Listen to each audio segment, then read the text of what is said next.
All right. So this is your official welcome to the meeting. We are so glad that you can be here. For those of you who I don't know, I'm Cara Robichek from Energy Action Network, and I'll be doing a little bit of light facilitation of our conversation today. Our goal today is to share some information with you, but mainly to leave as much time as possible to hear from you. And since this is a big group, what we're going to do is share some context information first. We will try to make sure that that takes no more than half an hour of our time. And then we will break into some small groups so that we have a chance to make sure that everyone's voices are heard and that we can have some conversation. And we will leave time at the end of our meeting to make sure that we can hear report outs from each of those small groups so that we can hear from one another as well. So that's the overall flow of what we're going to do for the next hour and a half. The context that we want to share, Jared Duvall will share some information, as will Johanna Miller, Richard Cowart, and Ben Edgerly Walsh. And we will start with Jared. Why don't you go ahead, Jared? Thanks, Cara. Good afternoon, everybody. Thank you so much for taking the time to join this stakeholder session and listening session. My name is Jared Duvall, and I have a couple of roles in this conversation, and they're different. One is as Executive Director of the Energy Action Network, where I work with Cara and we help facilitate these conversations. I want to be really clear that anything I say that is an opinion about clean heat policy is not taken on behalf of Energy Action Network, the nonprofit organization, or the network, but is rather in my role as a member of the Vermont Climate Council, where I, along with some others on this call, helped co-author Vermont's Climate Action Plan. And in that role, I do have to take a position on policy questions, including the recommendations that are in the Climate Action Plan, of which the Clean Heat Standard was one. So I just want to make that distinction. For most of what I say, it will be in my role as a counselor. I want to start, though, by saying a bit about what the Clean Heat Standard Working Group is and how it is different than some other entities in the state of Vermont that you may be aware of. So the Clean Heat Working Group has been meeting for over 2 years. It was originally presented as an idea at an Energy Action Network annual summit in 2020. It was a pitch made by Richard Cowart, who chairs the working group and is on the call today, and you'll hear from briefly. And we have had a working group with changing membership in the last nearly 3 or 2+ years since that existence. And the working group has included climate counselors, legislators, it has included members of state government, it has included nonprofit organizations, folks who are in the thermal sector businesses, many different perspectives. The things that have united the working group are a few common commitments and some agreement on some basic information. So I'll share those briefly.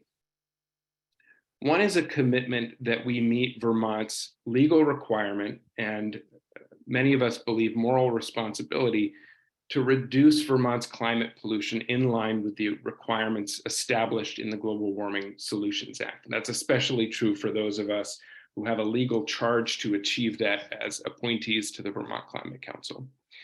And of course, those targets are in turn based on the international scientific consensus of the scale and pace of emissions reduction that is necessary to preserve a habitable and hospitable planet and avoid the most dangerous effects of climate tipping points and climate destabilization.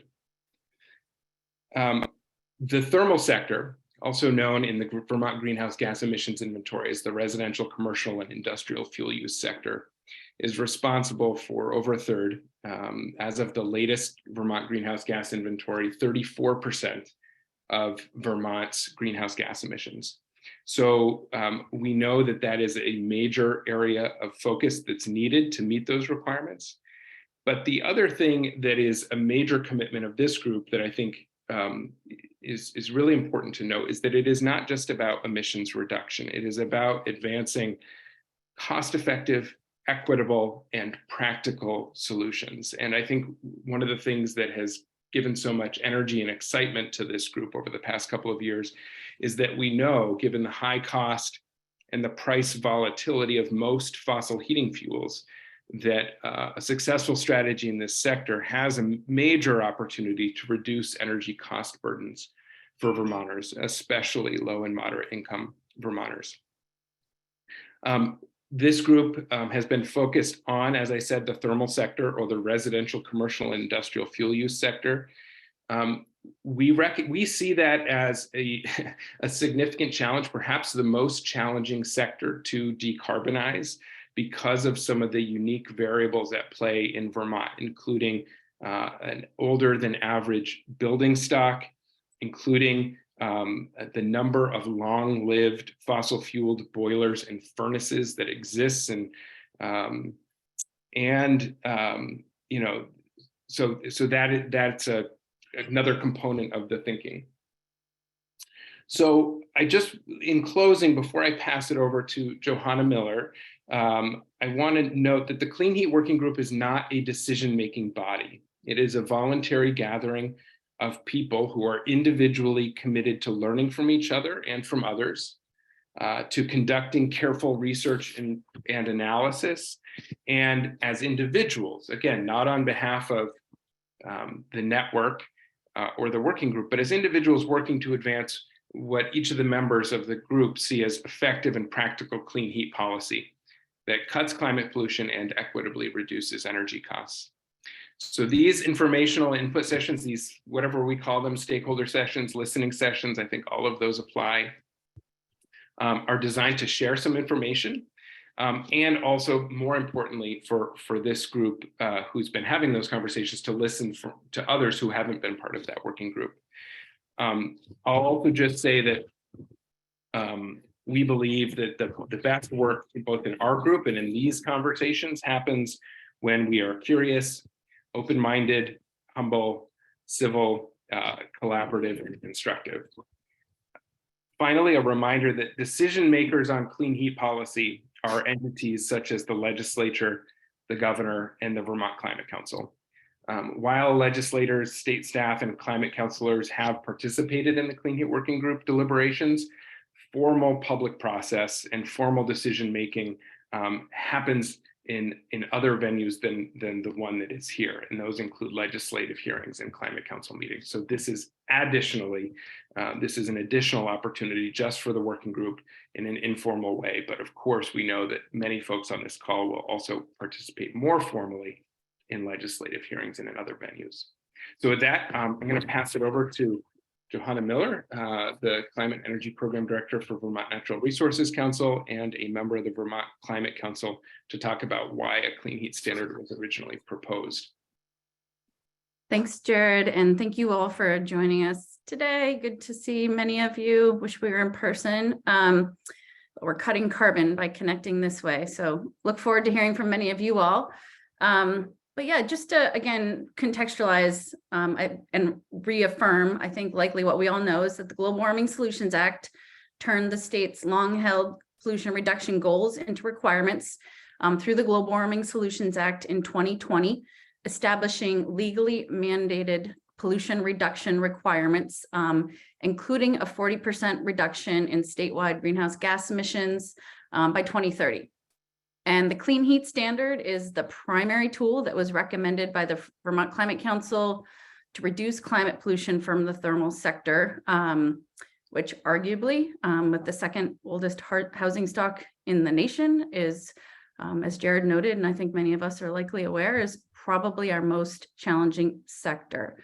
So again, this is about a third of our total greenhouse gas emissions. And we lack at this moment an overarching regulatory or policy framework for driving emissions reductions that are climate accountable, equitable, cost effective, and achievable. And that's what we're trying to do.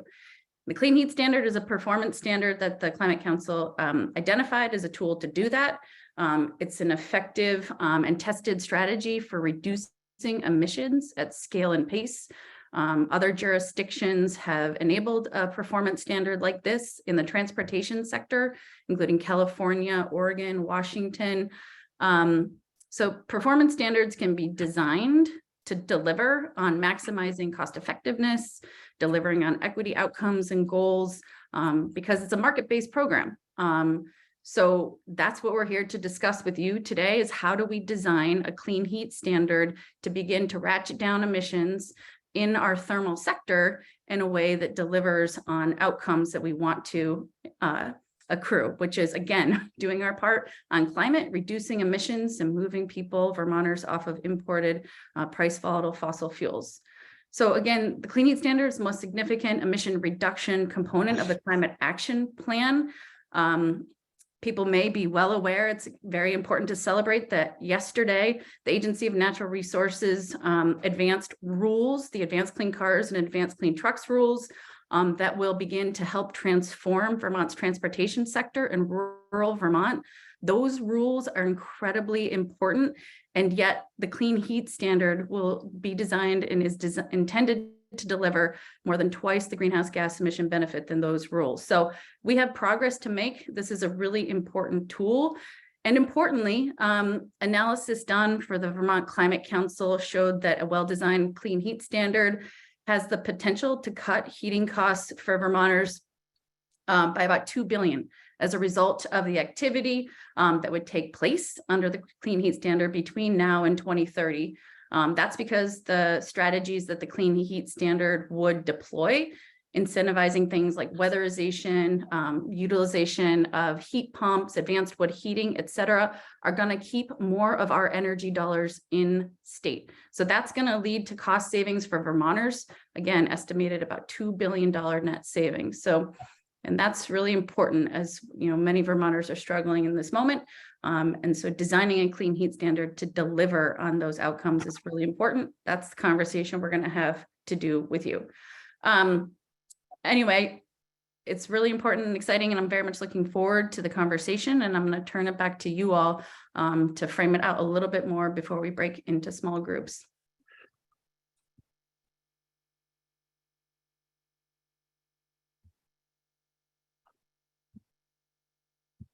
So I think Rich Cowart was going to give some more information. All right. Thanks, Cara, and thanks, Jared and Joey, for your introductions. My name is Richard Cowart, and I'm a member also of the Climate Council. I work for the Regulatory Assistance Project, a nonprofit that works on climate and energy issues all over the world. And what I'm about to say is not unique to Vermont. These are issues that arise everywhere. As pointed out earlier, the thermal sector, in our experience, is just about the toughest sector to achieve reforms with respect to climate pollution. And it's true in Vermont, it's true pretty much everywhere. As the working group considered the design of a clean heat standard for Vermont, I just want to touch on 4 basic goals or criteria that have been our touchstones in designing the program. And I would, and I'm conscious of the fact that it's hard to maximize achievement on all 4 at the same time, but we want to design a program that synergistically takes advantage of the fact that Joey just pointed out, that we can lower our bills at the same time that we lower carbon pollution. And there are opportunities in the design of a program to sort of optimize across all of our goals. And yet there are occasions in the design of a program where you just can't accomplish everything maximally all at once. So there's some trade-offs that will be built into program design. So let's go to the basic goals that have been driving our conversations for the past 2 years. They've been mentioned already, and they're on the screen now. Climate accountable, affordable, equitable, and achievable. So let's go to the next slide, Cara. As has already been mentioned, Vermont has adopted both legally and we believe we have a moral obligation to achieve pretty dramatic reductions in our climate pollution from the thermal sector. And so one of the touchstones of our program design, and certainly what motivated the Climate Council in recommending a clean heat standard, was the importance, the necessity of achieving these dramatic reductions by 2030, 2040, 2050. It's a real challenge. Next, please. The program also needs to be affordable. And as Jared and Joey have both mentioned, here is an opportunity for a win-win outcome, because imported fossil fuels are a huge burden on Vermont families and businesses and on the state's economy as a whole. This chart shows you the highly volatile prices and the high prices of the fossil fuels that we've been relying on for many decades. And also shows that in the lower portions of this chart, how the alternatives to fossil fuels are often less expensive and less volatile. We can make a transition that would improve the affordability of Vermont's heat bills across the board over time. Next slide. The program also has to be equitable. And you can see in this particular slide that across the quintiles, the income categories of Vermont households, there's a huge reliance on fuel oil, kerosene, propane, and utility gas to supply our heat. And those are the expensive fuels, for the most part, that we just looked at on the prior slide. And so the problem of expensive fossil fuels obviously affects everybody. But if we go to the next slide, we can see that the burden of those high costs is borne most heavily on those Vermonters who have less income. And so if just looking at the combined heating and electricity energy burden in Vermont, we see that we have a real challenge here to make sure that any program that we adopt in the thermal sector takes into account this inequitable distribution of energy burdens across Vermont households. We want to ensure that the benefits of clean heat are available to all households, urban and rural, across all regions of the state. We want to ensure the delivery of clean heat solutions to lower income households and to communities often overlooked in energy policy decision-making. And we want to minimize transition costs on those who already have the highest burdens, and to provide an equitable transition for workers who are employed in heating supply and service industries. We think there is a pathway there for a huge number of new jobs in Vermont from the heating transition. We want to take advantage of that and build that. Next slide. As Jared pointed out and that Joey mentioned, the challenge in Vermont is accentuated by the fact that our housing stock is old, and almost the vast majority of it was built before there were any kind of standards, public standards for energy efficiency in construction. And so fixing the heating systems and fixing the building shells of the Vermont housing stock just is a huge challenge. We've been working at it for decades, and we're making fairly small, relatively speaking, small progress, notwithstanding the fact that we have aggressive and progressive programs to provide both better heating systems and to weatherize buildings. We have to achieve much greater progress, much more quickly at scale and at pace. And our solutions have to square with Vermont's climate, our building stock, the distribution of heating systems that are already in place. And it's important to remember that these decisions involve individual households and business owners. This is not something that we can cause to happen at the other end of a transmission line somewhere. These changes that have to occur in our buildings have to be changes that are chosen by Vermonters, and we have to have the workforce to actually deliver those changes. Now I think it's back to Jared. Thanks, Rich. I'll just note on that point about achievable. I mean, one of the things that we always start with is the context of how is most of Vermont's heating need currently supplied. And so what you see in this pie chart on the upper right is of our total overall thermal sector energy use, the share that comes from different fuels. So fuel oil is the most common, it's the plurality, but many different folks are using different heating fuels or technologies. And so the policy also needs to account for all of that. Next slide. And what this shows, this is a summary of the emissions reduction pathways, the pathways model that was developed for the state of Vermont and the Vermont Climate Council by Cadmus and Energy Futures Group.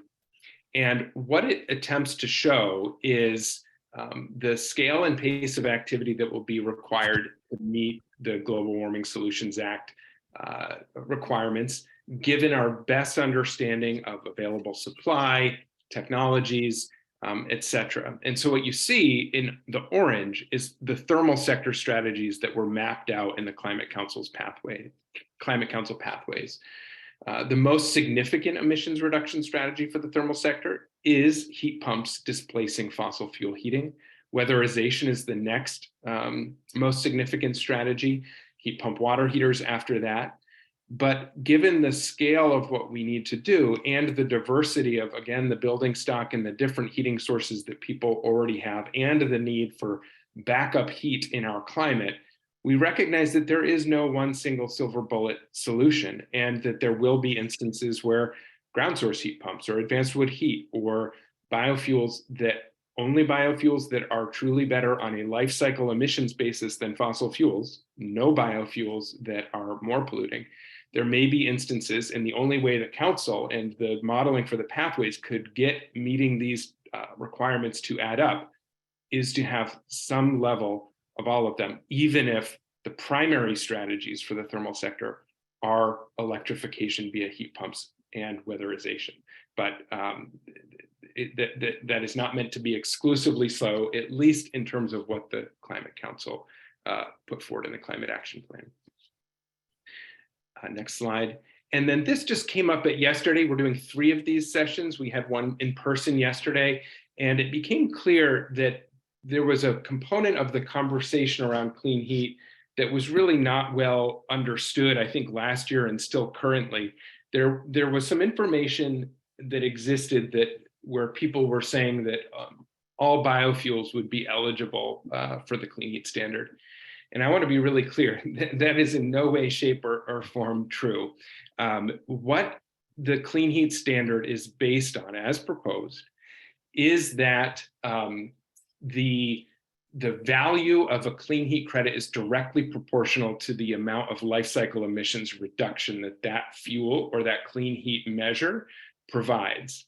And when you come to, the question is different fuels, what their life cycle emissions are or what their carbon intensity is varies widely depending on the source and the production method and how far it had to travel, whether there was direct or indirect land use change.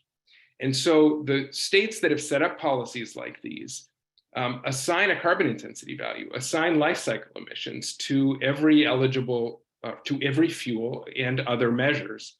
And I just want to illustrate this by 3 examples. this is not actually on this chart, but every peer-reviewed study that I've seen that gives a carbon intensity value or a life cycle emissions value to, say, palm oil that is produced overseas, that is more polluting than fossil fuels, and with a carbon intensity and life cycle emissions higher than fossil fuels would simply be ineligible and would have no value in a clean heat standard. In contrast, you can see this dot here, B100 biodiesel from used cooking oil. Since you're essentially using recycled restaurant oils, the life cycle emissions score of that is very low on a scale where 100 is the reference point of a fossil fuel. It can be in the teens or 20s. So that is something that is important to understand, as is that other states that have done this, most notably Oregon. I think Oregon has been the main reference point for many in the group. They assign an emissions value for both direct and indirect land use change. So if a biofuel was produced by a land conversion, cutting down forest for crop production, that would have a negative impact on its carbon intensity and its life cycle emissions. So there's more that can be said there, but I just wanted to clarify that up front because that appeared to not be well understood yesterday.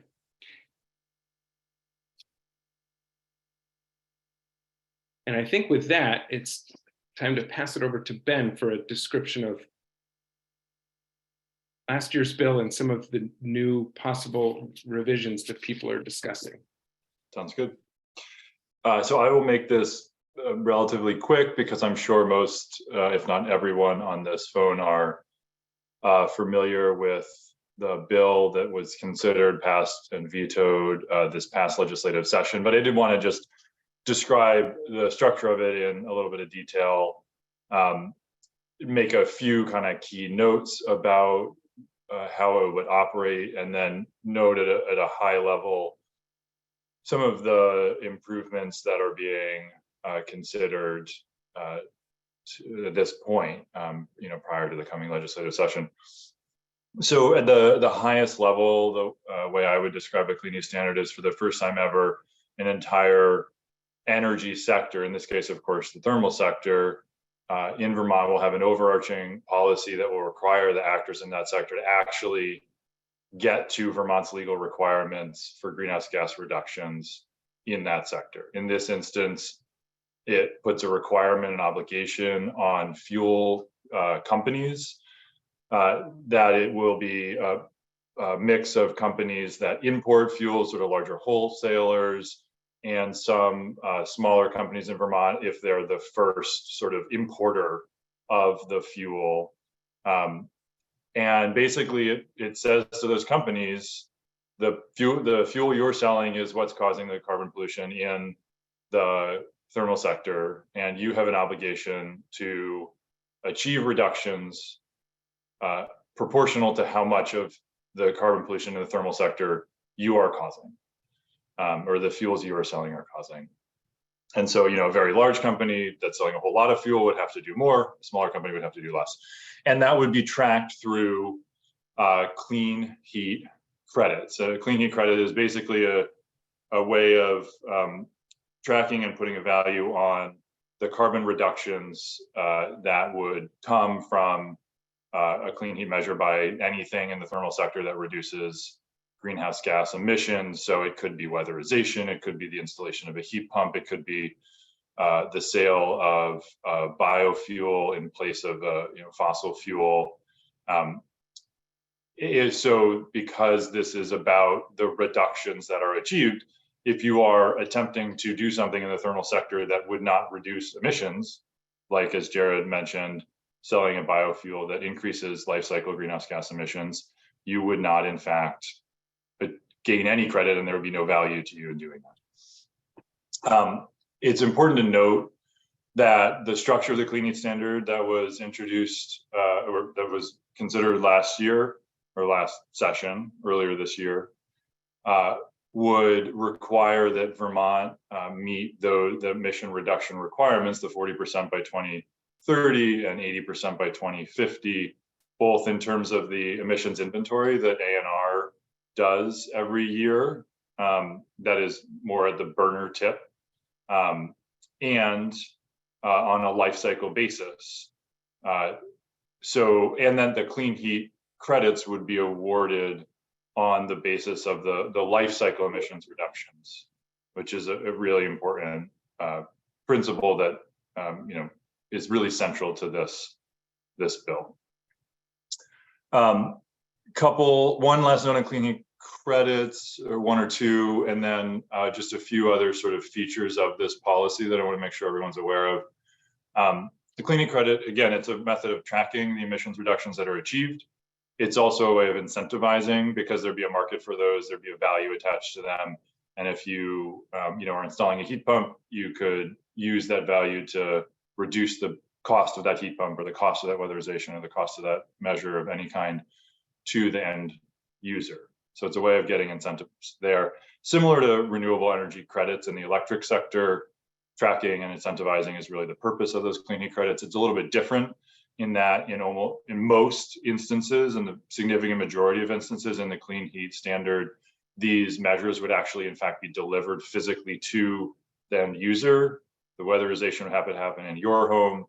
The heat pump would have to be installed in a building in Vermont. The biofuel would actually have to be delivered physically to a Vermont address and burned in a Vermont building. That's obviously not true in the electric sector. You're not carrying a bucket of electrons to somebody's house. It's all just going to the wires, and you wind up with whatever electrons you want, but you're paying for the fact that you're getting more renewables generated. I will note that that is somewhat analogous to how the gas, pipeline gas would be credited here. If you have lower carbon gas that's renewable, for instance, and it's put onto the, into the pipelines, would be essentially equivalent to RECs in the electric sector, in that you actually can't guarantee those specific molecules are getting to you, but the policy would require there be a physical pathway to get that to you, just like the poles and wires in the electric sector. Okay, last few things, and then we're going to move into small groups, because that's really the purpose and the goal here today. One, again, only measures that reduce life cycle greenhouse gas emissions would in fact count or have any value here. Two, measures would be assessed on the basis of life cycle greenhouse gas emissions, not burner tip greenhouse gas emissions. Three, there's a very clear explicit requirement for low and moderate income Vermonters to benefit from and be able to participate in this standard. And about 60% of the credits, the activity in the residential sector would need to be going to low and moderate income households. So if you have questions, we can talk more about how that's structured, but it's very clearly spelled out in the bill that that's a requirement. And finally, offsets are not eligible. You can't, say I'm going to plant some trees in the Amazon, or do something out west, and magically pretend like my emissions are reduced here. These are actually required to be physical deliveries, as I mentioned earlier. So let me just also quickly, at a very high level, mention a few things that we've been working to improve from the bill that was considered last legislative session. One, broad bucket, leaning further and faster into electrification, into weatherization, to really come much closer to ensuring the kind of mix of measures that Jared described earlier in the modeling. Lots and lots of electrification, heat pumps, weatherization, and a much smaller reliance on biofuels and RNG. And so that looks to us like changing the structure of the policy in some ways that will address the upfront cost questions, especially for low and moderate income Vermonters, of things like heat pumps and weatherization, so that everyone can really see the benefits of those kinds of technologies. The flip side of that coin is we are very interested in phasing out the dirtier, the higher greenhouse gas emission fuel options, biofuels, RNG, that are only marginally better than fossil fuels, not being allowed, and then that sort of being that line being ratcheted down over time. So sort of cleaner and cleaner fuels would be the only ones eligible over time. And then lastly, further refining and adding clarity to the life cycle assessment that the PUC would be required to do to make sure it's really taking into account as much as possible all of the potential sources of greenhouse gas emissions that a clean heat measure could cause in its life cycle.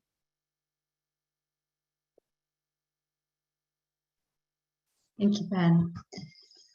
Okay, we are going to move into breakout groups now. We're going to spend about 30 minutes so that you can all have a chance to discuss the Clean Heat Standard. There will be a member of the Clean Heat Working Group in each of these groups, and those folks are mainly here to listen. We don't want to have to do a lot of heavy facilitation, so we'd ask people to just sort of be mindful. If you're someone who tends to talk a lot, maybe step back and make sure other people have a chance to raise their voice. And if you're someone who doesn't talk much, please, we welcome you to step in and feel free to say what you would like to say. I'm going to stop recording now, and I would also ask that if